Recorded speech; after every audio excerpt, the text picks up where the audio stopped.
pessoal, sejam muito bem-vindos ao podcast Conectados. Eu sou a Sara Leão e hoje a gente vai conversar sobre música, sobre culto, sobre a música no culto e etc. Eu trouxe aqui um dos nossos queridos casais que lideram o grupo de louvor da nossa igreja.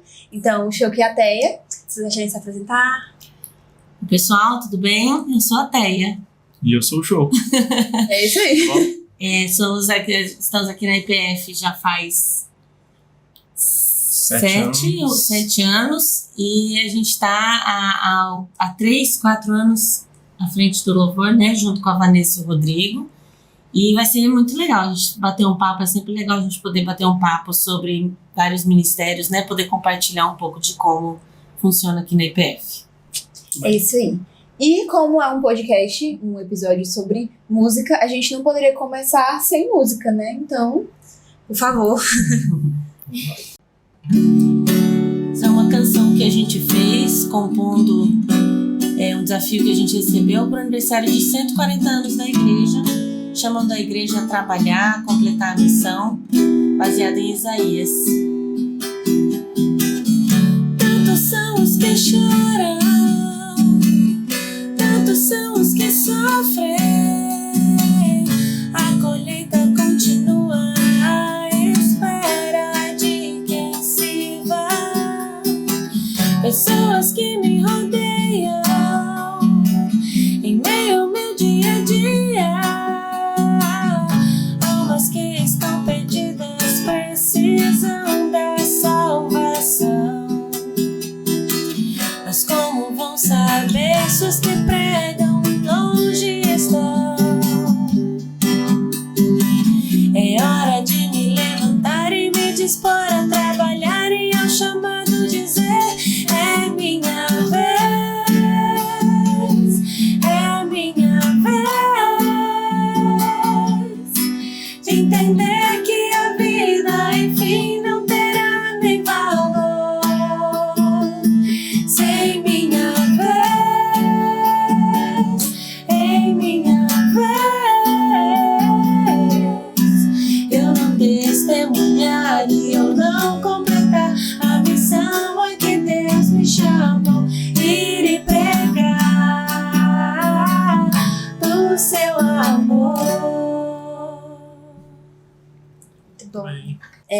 Então vamos lá para a nossa primeira pergunta. Para começar a conversa, eu gostaria de agradecer a disponibilidade dos dois. Muito obrigada. Enfim, vamos à primeira pergunta. A primeira pergunta é: como equilibrar músicas tradicionais e atuais de forma que não haja divisão ou desconcentração no momento do culto? Isso aí a gente já tem a nossa forma de conduzir o culto, né? A gente já tem uma liturgia, né, que o pastor passa pra gente. Na própria liturgia ele já indica alguns hinos, né, do Inário Novo Cântico, e já pede pra gente uma quantidade de músicas pra gente colocar na liturgia, né? E aí as músicas, tem as músicas mais antigas, mais novas, e a gente vai mesclando de acordo aí com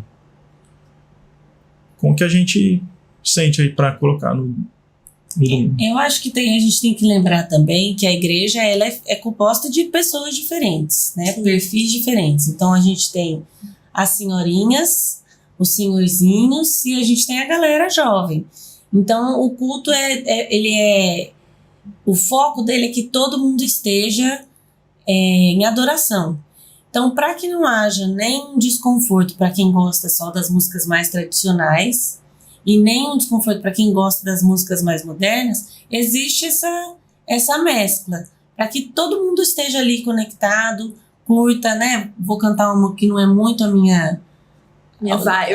Minha vibe, meu gosto, mas também vou cantar aquela que é mais perto do meu coração e todo mundo fica assim, não é confortável, né? Mas de uma maneira que todo mundo esteja conectado. Agradar todo mundo nunca vai dar, né? Porque ainda estamos na Terra, ainda vivemos, ainda somos humanos.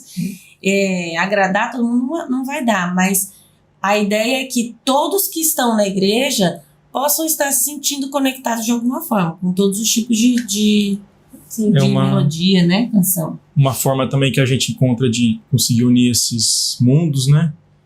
A gente pega essas músicas mais antigas e consegue colocar uma roupagem nova, né? Uma versão. Uhum. E aí acaba ficando legal também. É até interessante para que essas pessoas que são muito focadas em um estilo só de música conheçam outros estilos, né? Então, eu conheço muitos amigos que não gostavam de um certo grupo e ao ouvirem bastante na igreja, ou então a serem colocados tipo, no grupo de louvor para que estejam sempre tocando as músicas, elas acabam gostando, né? E por aí vai, é uma forma muito, muito interessante. Então, próxima pergunta. Como é feita a seleção de músicas para o momento do culto? E eu acho que essa pergunta é muito pertinente porque algumas pessoas de fora da igreja presbiteriana, até de fora da nossa igreja, tipo, são de igrejas presbiterianas, mas não são da IPF. Elas têm esse questionamento porque às vezes é uma igreja presbiteriana, mas tem uma forma diferente, ou então elas não vêm de igreja presbiteriana, elas vêm de alguma outra igreja que tem um estilo totalmente diferente, então... E aí?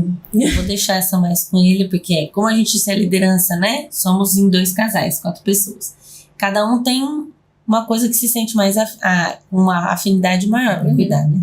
Essa parte de seleção de músicas fica mais com o Choco e vocês vão entender por quê. Ele vai explicar, vocês vão entender o porquê fica com ele. Quando a gente...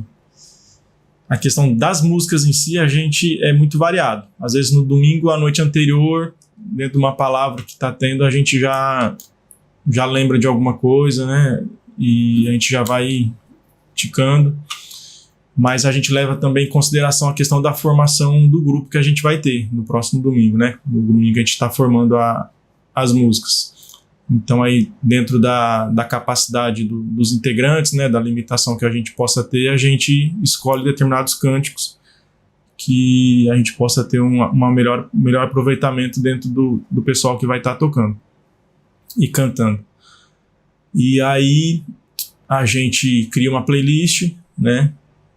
No YouTube e deixa lá para o pessoal ir ouvindo durante a semana e aí a gente faz um ensaio antes dos cultos, né, para poder unificar o que cada um estudou em casa.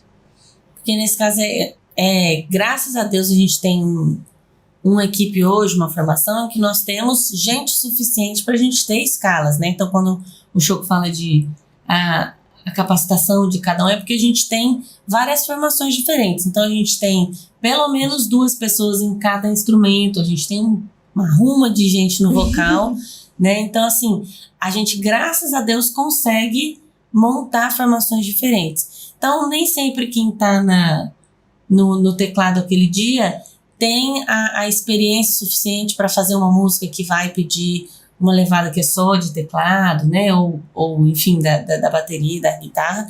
E como o Choco tem um conhecimento muito grande na área técnica musical, então ele consegue ter essa visão. Às vezes eu penso, eu já fiz a playlist, eu penso numa música, fala tal música, e fala, sim, ótimo, é ótimo. Se a gente tivesse esse guitarrista, ou esse baterista, ou esse tecladista, a gente poderia tocar essa música.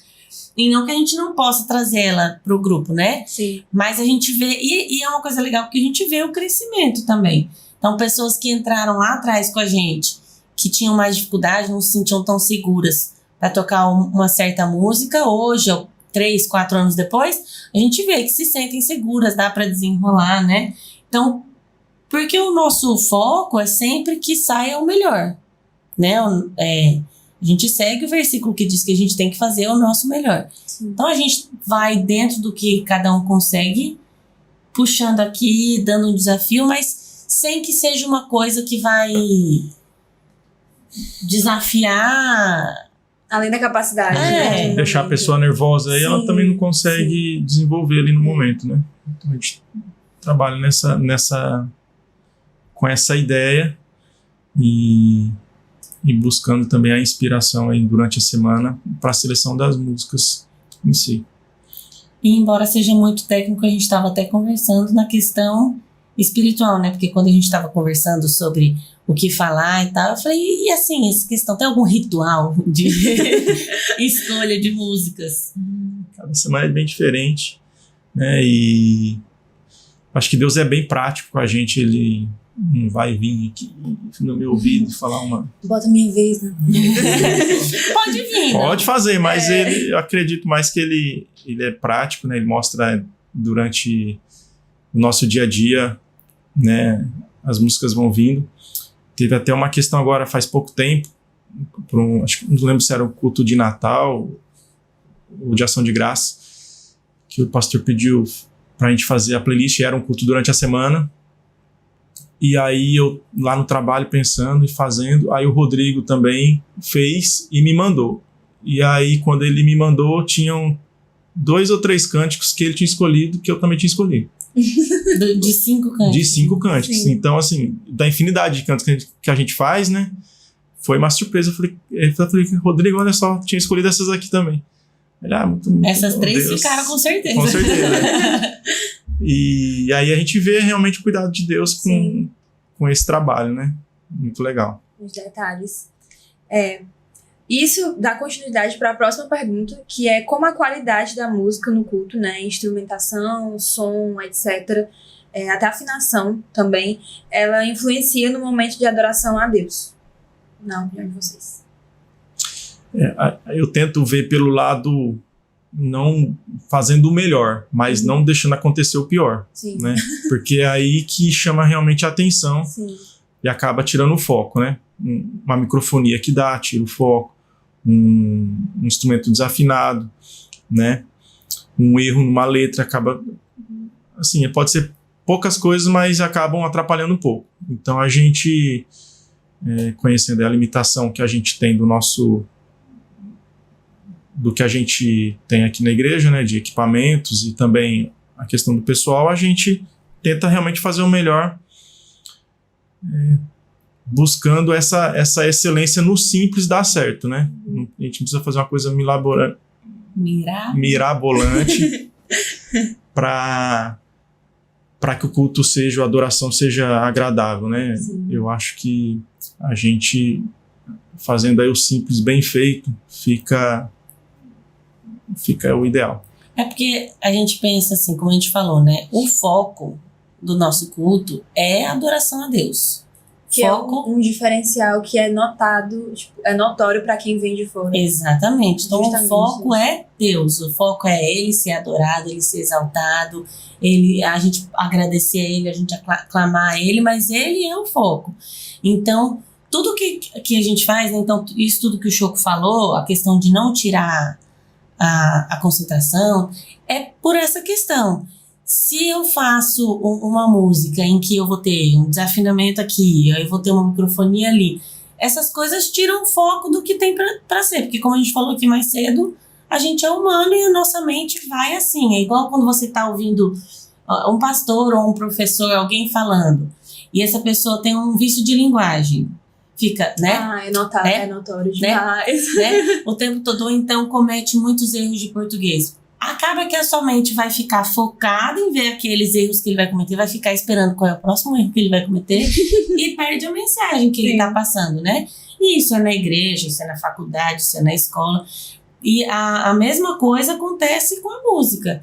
Então, se a música está ali para conectar a igreja a Deus, né? Para fazer esse intermédio, e o foco é que todo mundo esteja ali fluindo em adoração, qualquer coisa que saia disso, tanto para o mais quanto para o menos, vai perder o objetivo, né? Vai perder o foco, que é manter a igreja em adoração e manter a igreja concentrada numa forma que o foco é só lá, o que está acontecendo. Então a gente faz de tudo na questão do som, de fazer o simples bem feito, para que realmente tu flua exatamente para isso, né? Por isso que a gente não tem luzes, fumaça, negócio todo, porque no final das contas acaba que tira o foco. Eu vou prestar atenção no que está acontecendo e vira um show, né? E aí realmente essa questão de o que é que vem daqui a pouco, tipo, é uma luz que será que agora vai ser rosa? Puxa vida, é laranja. E aí tira o foco. E uma coisa que eu ia comentar na segunda pergunta, mas eu acabei esquecendo, é também o cuidado que se tem, não só na liderança do louvor, mas também com os pastores. né? Muitas pessoas esquecem que não são só até o show que escolheram essas músicas e pronto, é isso, acabou-se. E muitas vezes tem o cuidado do pastor também nas letras, né? Que que são postas. Às vezes é um conectivo ali que ele muda porque para melhorar, né, esse cuidado. Até nessa música que a gente cantou no começo da minha vez, que a gente compôs, quando a gente terminou, mandou para ele, então algumas coisas, tanto na questão que você está falando, né, às vezes de gramatical, alguma coisa que percebeu, sim, quanto na questão teológica também, né, vamos trocar essa palavra aqui por outra para casar melhor, para fazer mais sentido pelo que a gente acredita, pelo nosso princípio.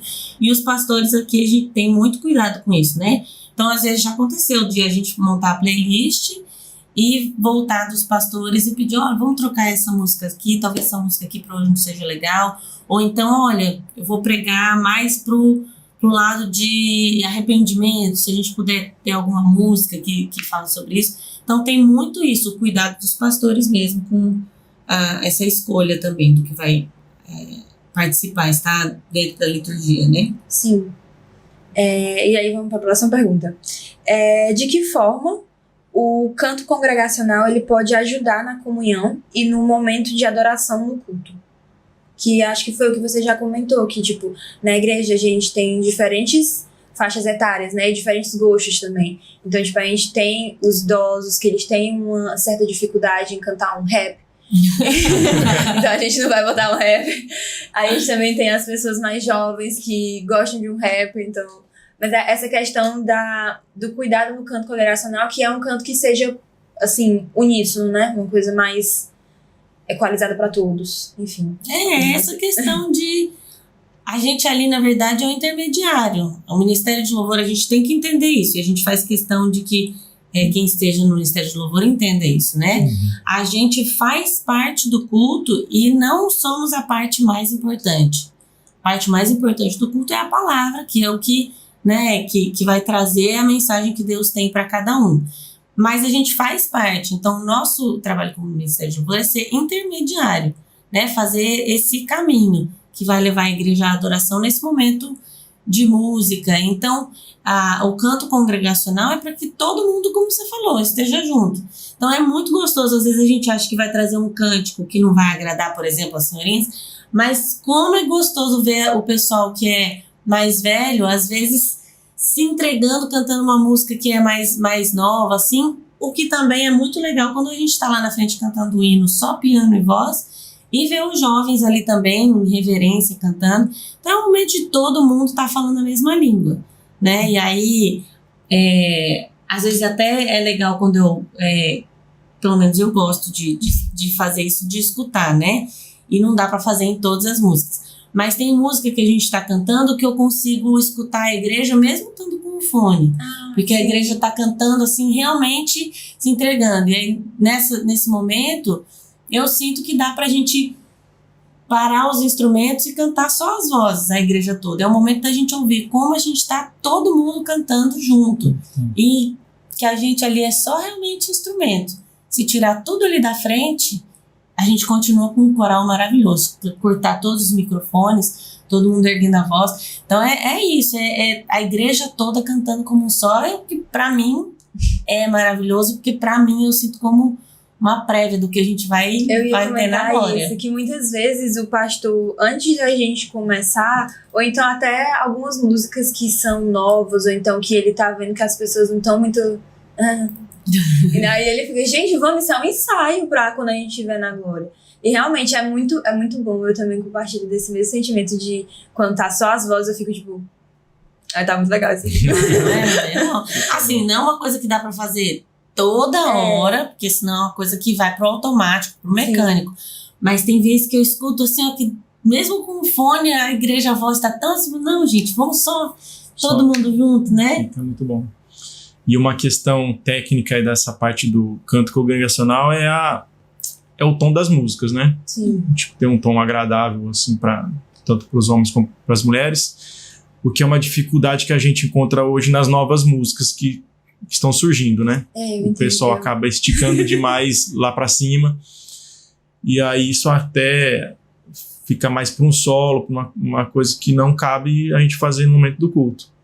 E então é bem interessante, a gente busca realmente sempre também trabalhar com essa questão, né, de ter um tom que seja agradável para a igreja cantar. E o nosso pastor também dá bronca na gente, porque às vezes se a gente não muda o tom, aí ele começa a cantar e ele olha pra gente fazendo, tipo, tá muito baixo.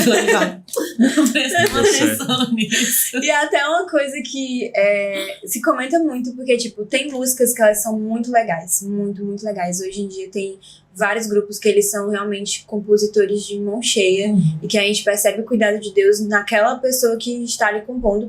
Só que a pessoa formula a música de uma forma que tem muito solo. Então, tipo, acaba que, não sei, talvez o homem, as vozes masculinas cantam 90% da música, e a feminina canta 3 gatos pingados de música. Aí, tipo, realmente, é uma música muito linda, mas não tem como colocar, porque a ideia é que seja todo mundo, né? Exatamente. Respondendo aí a pergunta de quem pergunta por que não está no louvor. Eu tenho alguns amigos que ficam, essa música é tão linda, por que não tá no grupo de louvor? Pois Deve ser porque só é uma pessoa Bora, cantando. canta aí pra tu ver. Tenta cantar ela pra tu ver, sozinho. Exatamente. Aí, enfim. Principalmente porque a gente, como você falou, né, tem muitos cânticos hoje, muitos grupos em que a voz masculina predomina. Sim. E aí a gente cantando com a voz masculina, a gente vai. Só que aí a hora que vai trazer pro grupo de louvor e a gente vai colocar a voz feminina, é um negócio que fica gritadíssimo. O masculino já é bem lá pra cima. Ou então quando abaixa fica um perde o brilho da música, assim, do que ela foi feita, né? Sim. Então tem música que acaba ficando de fora mesmo, porque o intuito é que seja todo mundo cantando junto, que seja possível de todo mundo cantar junto. Não só a gente, não só um, não só outro, mas todo mundo, né? É isso, pessoal. Se vocês curtiram, não se esqueçam de deixar o seu like, comentar, compartilhar, ativar o sininho, nos acompanhar nas nossas redes sociais. E a gente continua semana que vem.